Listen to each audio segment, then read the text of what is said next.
Hello, hello guys. Good morning. Ayan, luto po tayo ngayon ng ginataang santol. Napakasarap po nito guys. Ayan, una-una, hatiin mo na siya. Pagkatapos, aalisan ng mga buto. Ayan, alisan ng mga buto. Pagkatapos, ay kakayurin katulad niya, no? Ayan, kakayurin lang siya. Yan guys, ganyan lang. Kakayurin lang siya. Ayan, bibilisan na natin para mapabilis. Ayan, lahat ang nakuskus natin guys. Pipigaan na natin yan. Ayan, pipigaan lang. Aalisin natin yung kanyang katas. Ayan, pigaan lang siyang maigi guys. Oh, ganyan lang ha. Ayan, na-prepare na po natin ang ating mga kailangan. Ayan, meron tayong bawang, sibuyas, meron tayong alamang, meron tayong, yan, alam na ninyo yan. At meron tayong paminta, meron tayong ground pork. Ito naman guys, ang ating dinadgad na pinigaang santol. Ayan, tapos ito ang ating kakang gata, medyo unti lang siya. Tapos ang pangalawang gata, puno naman yung ating lagayan. Mga nangangalahati lang yung sa kakang gata. Ayan, umpisahan na nating magluto. Yan, umpisahan na natin magluto. May mainit na tayong mantika dyan. Tapos ilagay na natin ang ating bawang. Atin lang yang ipa-brown-brown para talagang lalabas ang kanyang aroma. Tapos isusunod na natin ang ating sibuyas. Yan. Tapos, halukay-halukayin lang. Yan.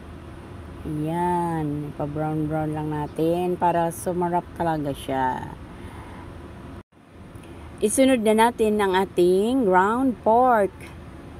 Yan. Tapos, anuhin lang siya. Isangkot siya. Ayan. Maya-maya lagyan natin yan ng gata. Yung pangalawang gata. Ngayon, ilagay na natin ang ating pangalawang gata. Ubusin natin yan. Isunod na natin ang ating pampalasa. Isunod na natin ang ating pamintang durog. So yan, may paminta na tayo. Atin ang halu-haluin. Halu-haluin lang. Tapos, maya-maya ilagay na natin yung ating ginadgad na pinigaang santol. Ayan. Yan siya ay pinigaan lang. Hindi yan siya hinugasan. Kundi pinigaan lang. Inalis lang yung kanyang katas. So, halu-haluin lang natin. Tapos maya-maya idagdag na natin ang ating natirang pangalawang gata. Kasi natirahan pa talaga siya, hindi ko na iubos kanina. So idagdag natin yung ating natirang pangalawang gata. Then, idagdag na rin natin ang ating pinaka-kakang gata.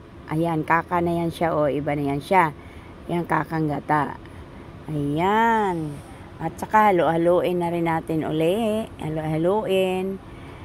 Yan. Tapos maya-maya ilagay na natin ang ating alamang.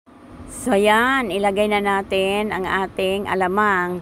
Yan palang alamang na yan ay nahugasan ko siya kasi lagi ako naghuhugas kapag nagluluto ako ng alamang. So ngayon dapat hindi ko sana hinugasan yan kasi marami ang ating ano na yan niluto. So, sana dyan sa ang lasa niya, ang alat, ay okay lang sana dyan. Kaso lang, nahugasan ko so nagdagdag pa ako ng asin dyan.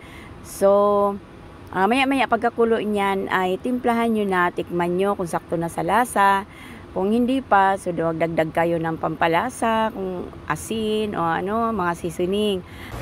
Yan, magdagdag tayo ng ayan, seasoning na yan. Idadagdag natin. Alam nyo na yan kung ano yan. Kasi pagtikim ko ay kulang So, nagdagdag ako dyan ng seasoning na cube. Halo-halo lang tayo. Halo-haloin. Tapos mamaya-maya magdagdag tayo ng siling labuyo. Ayan, nahuli yan siya. Gawa ng nakalimutan bumili. Bumili pa sa tindahan. Kaya nahuli. Ayan, halo-haloin na rin natin uli. Hanggang sa maano yan siya, paiga-igahin nyo yan siya guys, yung mawala na talaga yung kanyang gata, mawala na yung sabaw, magmamantika na siya.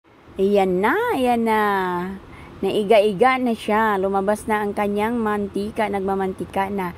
Ayan, masarap na yan siya guys, sakto na yan siya. Thank you for watching, bye-bye!